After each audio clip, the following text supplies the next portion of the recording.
आज होने वाली कैबिनेट बैठक में होंगे कई अहम फैसले। कर्मचारी सेवाओं से जुड़े रखे जा सकते हैं प्रस्ताव।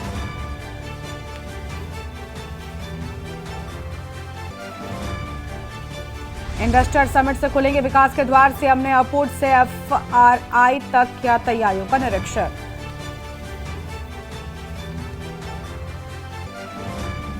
चार राज्यों के चुनावी नतीजे सामने आने पर बोले सीएम पुष्कर सिंह धामी, देश की जनता को प्रधानमंत्री मोदी पर पूरा भरोसा।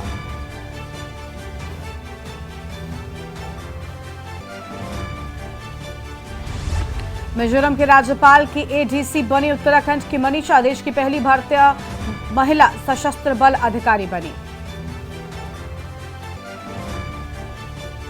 जियो सर्वे सेफ्टी ऑडिट के साथ ही इसी महीने से होगा सिलक्यारा सुरंग का निर्माण। एनएचआईडीसीएल ने शुरू की तैयारी। सिद्धबली महोत्सव में 3 लाख श्रद्धालुओं ने किए दर्शन। हेमंत ब्रजवासी के गीतों पर झूमे, जलते अंगारों पर नाचे पशुआ। आप देख रहे हैं के न्यूज, खबरों का सारथी। नमस्कार, आप देख रहे हैं के न्यूज इंडिया। मैं हूं आपके साथ गरिमा वाजपेयी। खबर उत्तराखंड की शुरुआत करेंगे अहम खबरों के साथ में। देहरादून से खबर है, जहां धामी कैबिनेट की आज बैठक होगी। मुख्यमंत्री पुष्कर सिंह धामी की अध्यक्षता में होगी बैठक और बैठक में 1 दर्जन से ज्यादा प्रस्ताव आ सकते हैं। दोपहर 12:30 बजे सचिवालय में बैठक की होगी शुरुआत। तो दोपहर 12:30 बजे सचिवालय में बैठक शुरू हो जाएगी। बड़ी जानकारी आपको बताते हैं और बैठक में 1 दर्जन से ज्यादा प्रस्ताव आ सकते हैं। अहम खबर आपको बता दें, बैठक में 1 दर्जन से ज्यादा प्रस्ताव आ सकते हैं। दोपहर 12:30 बजे सचिवालय में बैठक शुरू हो जाएगी। बड़ी जानकारी आपको हम बता रहे हैं। देहरादून से खबर, धामी कैबिनेट की आज बैठक होगी।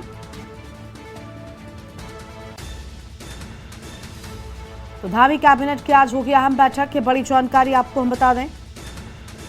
बैठक में 1 दर्जन से ज्यादा प्रस्ताव आ सकते हैं। सूत्रों के हवाले से बड़ी जानकारी, दोपहर 12:30 बजे सचिवालय में शुरू होगी बैठक। देहरादून से खबर, धामी कैबिनेट की आज बैठक होगी।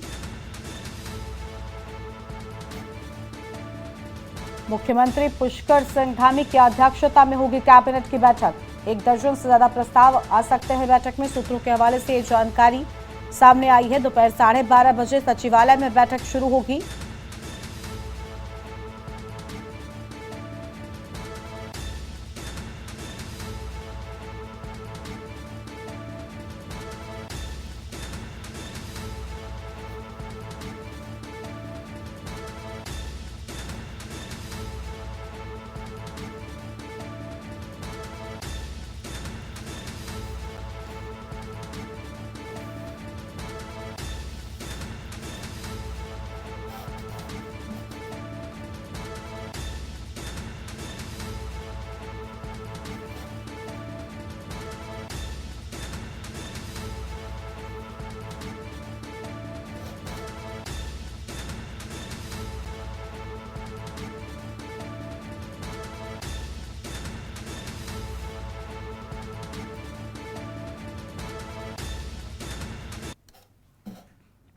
आगे बढ़ते हैं खबरों की ओर। रुड़की पहुंचे क्रिकेटर मोहम्मद शमी। कानपुर विधायक के बुलावे पर पहुंचे मोहम्मद शमी। शमी से मिलने को समर्थकों की भारी भीड़ उमड़ी है। युवाओं से साझा किए वर्ल्ड कप के अनुभव। भीड़ को देखते हुए पुलिस प्रशासन पूरी तरीके से अलर्ट पर है और नेहरू स्टेडियम में आयोजित हुआ है कार्यक्रम। यह अहम जानकारी आपको हम बता रहे हैं, जहां पर कार्यक्रम किया गया। अहम जानकारी आपको बता दें,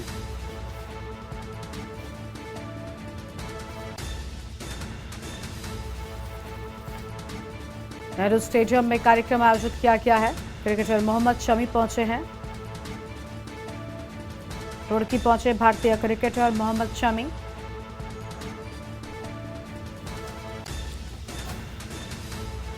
कानपुर विधायक के बुलावे पर पहुंचे।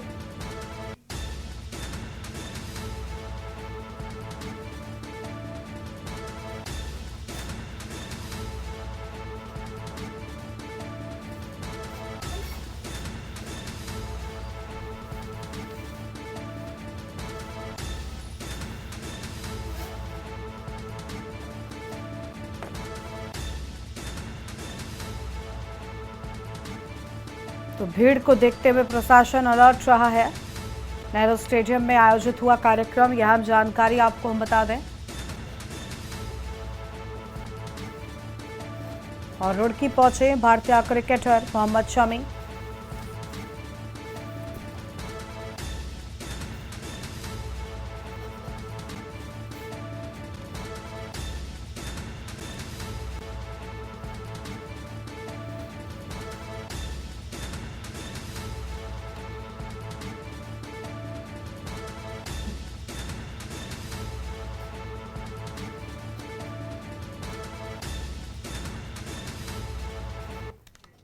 और अगली खबर आपको हम डोईवाला से बताते हैं, जहां पर सीएम दिल्ली से लौटे। जॉलीग्रांट एयरपोर्ट से धामी सड़क मार्ग से देहरादून के हुए रवाना और इन्वेस्टर समिट की तैयारियों का लिया जायजा। जॉलीग्रांट एयरपोर्ट भानियावाला में हो रहा समिट, अहम जानकारी आपको हम बताते हैं डोईवाला से अहम खबर, जहां पर सीएम धामी सड़क मार्ग से देहरादून के लिए रवाना होने की बात सामने आई है। और यह अहम खबर आपको हम बता दें, जहां पर इन्वेस्टर समिट की तैयारियों को लेकर अहम बातें सामने आई।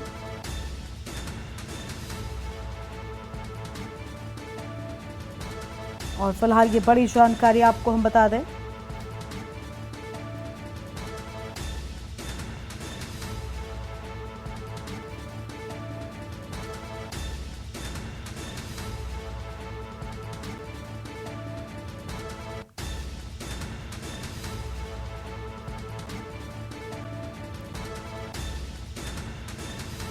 आम जानकारी आपको हम बता रहे हैं।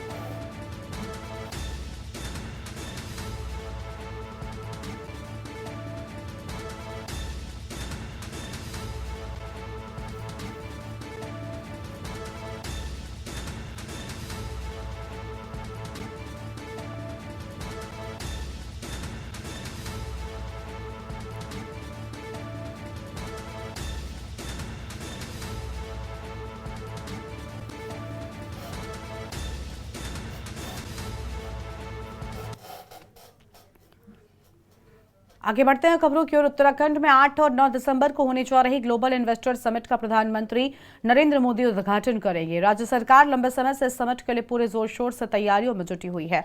इसी के तहत मुख्यमंत्री पुष्कर सिंह धामी ने कार्यालय स्थल पर FRI देहरादून पहुंचकर तैयारियों का जायजा लिया। उन्होंने अधिकारियों को जल्द से जल्द कार्य को पूरा करने के निर्देश भी दिए हैं। वहीं मुख्यमंत्री पुष्कर सिंह धामी ने कहा कि सभी तैयारियां पूरी हैं। अब तक 2.5 लाख करोड़ से ज्यादा के निवेश का करार भी हो चुका है।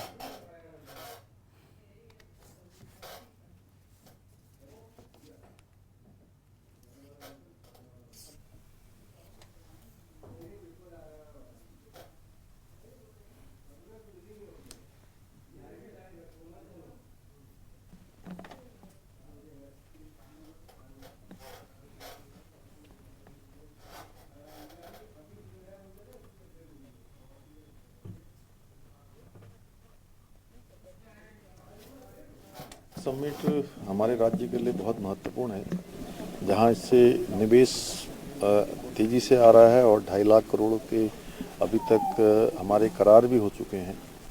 तो जब हमारी समिट हो जाएगी तो इससे हमें बहुत सारी आशाएं हैं। उसको लेकर हम लोग बहुत दिनों से तैयारी कर रहे थे, सारे लोग लगे हुए हैं। ग्राउंडिंग भी हमारी हो चुकी है, उसकी प्रक्रिया भी आगे बढ़ रही है। इससे जहां निवेश बढ़ेगा, हमारे राज्य की आर्थिकी बढ़ेगी, इसके साथ साथ नौजवान युवाओं को रोज़गार भी मिलेगा। और हमारी प्राथमिकता यह भी है कि जो अधिक से अधिक रोज़गारों का सृजन करने वाले निवेशक होंगे, उनको हम अपने यहाँ प्राथमिकता देंगे। आदरणीय प्रधानमंत्री जी का हमें इसमें पूरा मार्गदर्शन है और उन्होंने ही जो वाइब्रेंट गुजरात जब शुरू किया था, उसी से प्रेरणा लेकर हम लोग इस काम को कर रहे हैं। डेस्टिनेशन उत्तराखंड।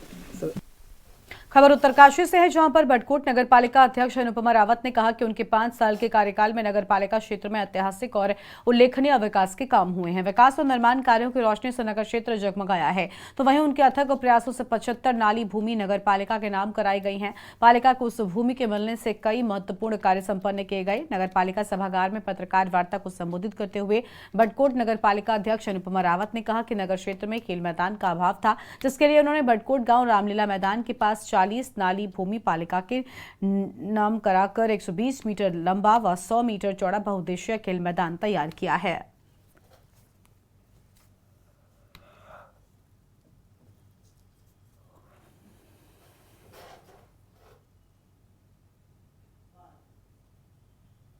जो 5 साल का जो कार्यकाल रहा, इसमें मैं तो कहना चाहूँगी कि जो सबसे बड़ी जो उपलब्धि रही है वो नगर पालिका के लिए शासन प्रशासन के सहयोग से जो 75 नाली जमीन नगर पालिका को मिली है, इससे नगर पालिका को काफ़ी कुछ सहयोग मिलेगा और काफ़ी काम होंगे।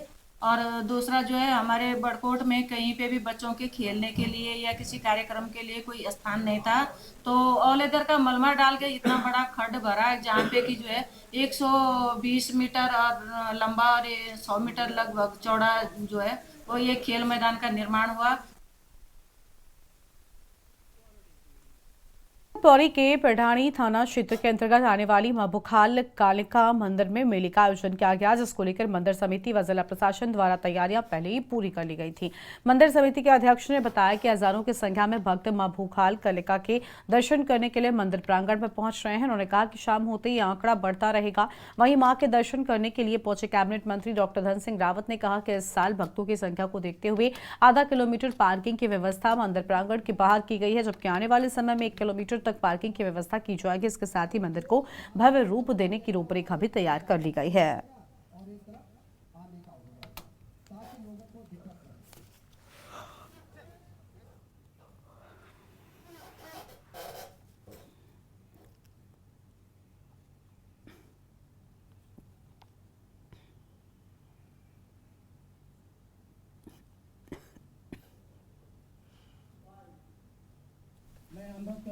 यहाँ पे बहुत पहले से माँ भगवती भूखाल कालिका का बहुत ही आशीर्वाद रहा है। सब हमारे पूर्वों से होकर के आज दिन तक यह सारा कार्यक्रम चलता जा रहा है और हमारी जो ये आगे की पीढ़ी है उसमें भी यह आगे में लगातार जब तक मनुष्य का जीवन रहेगा तब तक ये लगातार बराबर चलता रहेगा।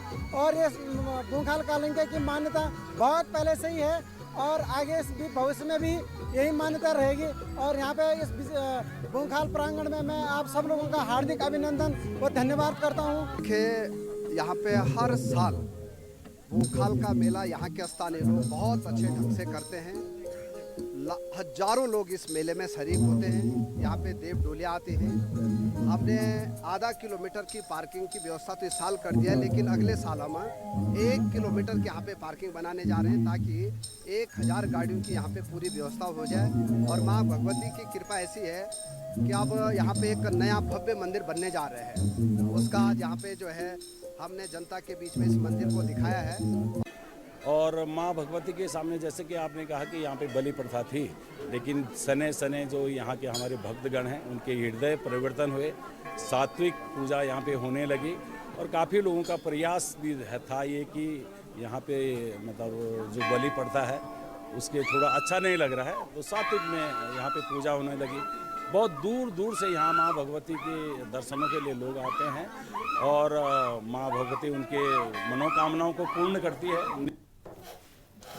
और अब आगे बढ़ते हैं खबरों की ओर। वन विभाग की ओर से एक अहम खबर आपको बताते हैं, जहां पर वन विभाग ने HN इंटर कॉलेज की बाउंड्री वॉल से सटी 44 अवैध दुकानों को अतिक्रमण हटाने के लिए नोटिस थमाया था, जिसे आज प्रशासन की टीम ने JCB चलाकर ध्वस्त कर दिया। इस बीच लोगों के अतिक्रमण हटाने पहुंची टीम से हल्की बहस भी हुई, मगर प्रशासन ने किसी की भी एक न सुनी। सिटी मजिस्ट्रेट ऋचा सिंह के नेतृत्व में पहुंची टीम ने अतिक्रमण ध्वस्त कराया। शनिवार की देर शाम वन विभाग ने दुकानें खाली करने को लेकर मुनादी भी कराई। इसके बाद अतिक्रमणकारियों ने खुद ही सामान हटाना शुरू कर दिया, जहां वन भूमि से अतिक्रमण हटाने के आदेश दिए गए। बाद में दुकानदारों ने हाईकोर्ट में अर्जी दाखिल कर 31 अक्टूबर तक की मोहलत मांगी थी।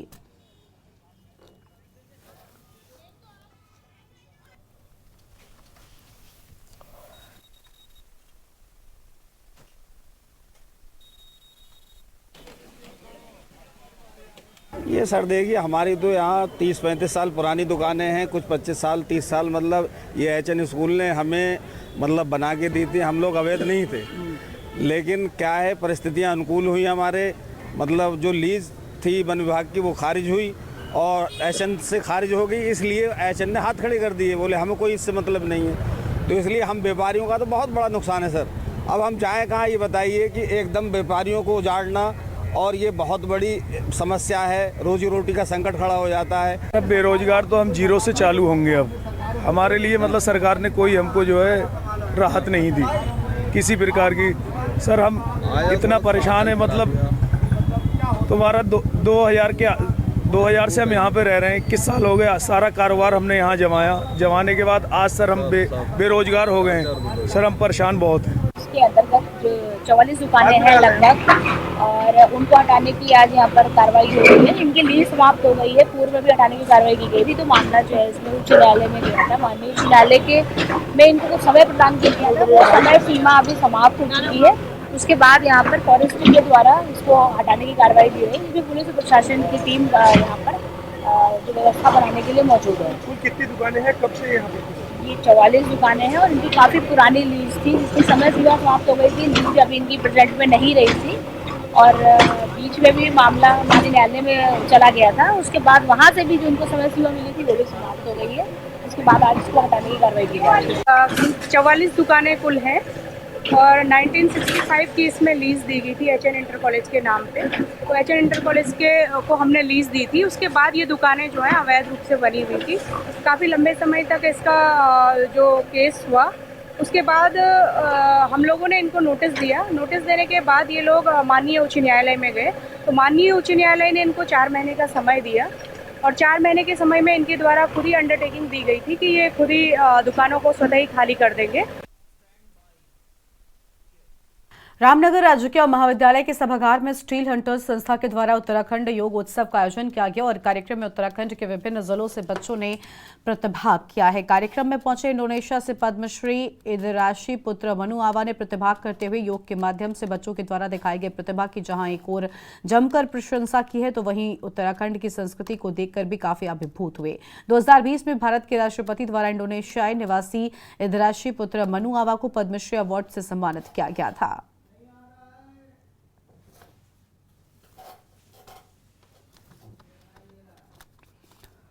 हम विद्यालयों में जाकर के बच्चों के कौशल विकास पर काम कर रहे हैं, उनके पर्सनालिटी डेवलपमेंट पर हम काम कर रहे हैं। उनको विभिन्न प्रकार की एक्टिविटीज़ जैसे योग, बॉक्सिंग, टाइकोंडो, डांस और fun games, art and craft, ऐसे कई सारी एक्टिविटीज़ करवाते हैं विद्यालयों में और यह विद्यालयों के साथ लिंक होकर के हम करवाते हैं। अभी हमारे पास में 5 विद्यालय चल रहे हैं। इधर हमारा Greenfield Academy, Saint Joseph, Garden Valley Public School, Bright Future Public School और गुरु नानक पब्लिक स्कूल चल रहा है।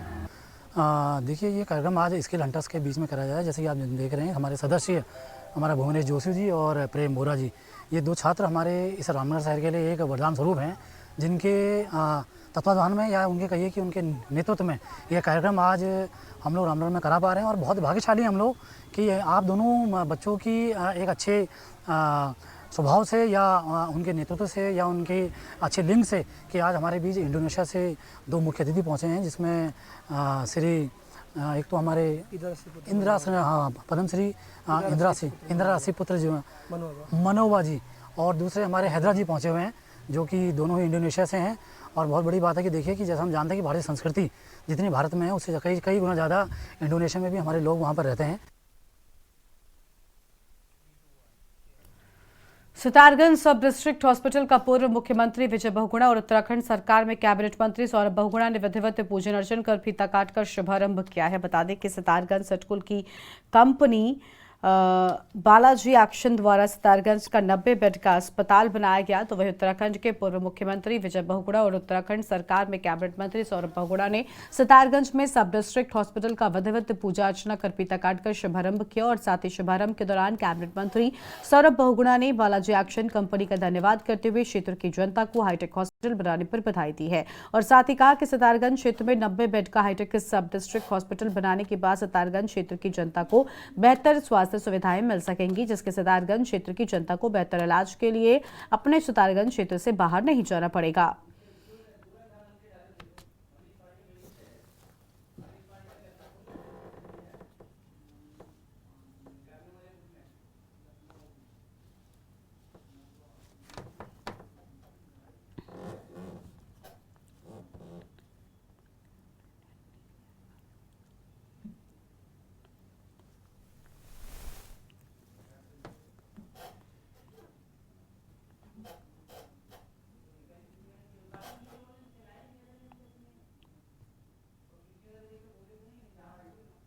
किस तरह से यहाँ पे बालाजी ने अपना योगदान दे करके इसकी पूरी कायाकल्प बदल दी है और पूरा अस्पताल का भ्रमण मैंने किया। अल्ट्रासाउंड है और सारे इमरजेंसीज हैं और प्राइवेट वार्ड है बहुत अच्छा अस्पताल बनाया है और मुझे आशा है कि यहाँ पे जो हमारे यहाँ के लोग हैं उधम सिंह नगर के, सितारगंज के, उनको अच्छी स्वास्थ्य सेवाएं मिलेंगी। हम सबका यही एक संकल्प रहता है कि स्वास्थ्य में और शिक्षा में विशेष ध्यान दें और आज यहाँ डिग्री कॉलेज है, ये अस्पताल है।